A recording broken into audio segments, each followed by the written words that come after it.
आज मला जायचे होतं टोकर तलाव. तर सांगतो मित्रांनो, सकाळी घेतली पहिली मी 8 अंडे आणि 30 गरम ओट्स, त्यानंतर घेतली ब्लॅक कॉफी. आणि आज तर आमच्या गावात जबरदस्त पाऊस पडत होता मित्रांनो. आणि मी विचार केला, म्हटलं पावसात काय थांबायचं आपण, चला म्हटलं जिम करू आपण.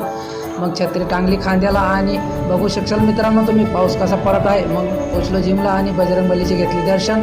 आणि आज होता माझा बायसेप वर्कआउट. तर बायसेप वर्कआउटचे मी केले हे 4 वर्कआउट कंप्लीट. एका वर्कआउटचे केले 4 सेट आणि 15 रेपिटेशन. शेवटी मग 4 आर्म पण ट्रेन करून घेतला मित्रांनो. आणि घरी येऊन सनी खाली केळी. मग निघालो मी टोकर तलावसाठी. तर अगोदर घरून बाईक स्टार्ट करून निघालो आणि भावाला घेतलं रस्त्याने. पेट्रोल पंपवरती आलो आणि ह्या भावाकडनं 500चे पेट्रोल टाकलं. मग निघालो आम्ही दोघं भाऊ. आणि इथं तर नाल्याला पूल आलेला होता. मग म्हटलं काय करायचं, चला हळूहळू काढून घेऊ म्हटलं. काढली हळूहळू गाडी आणि पोचलो प्रकाशाला. प्रकाशानंतर मग बघू शकाल तुम्ही हा प्रकाशाचा जुना पूल आहे आणि हा न्यू पूल. त्यानंतर इकडं बारे पण बघू शकाल. मग पोचलो नंदुरबारला.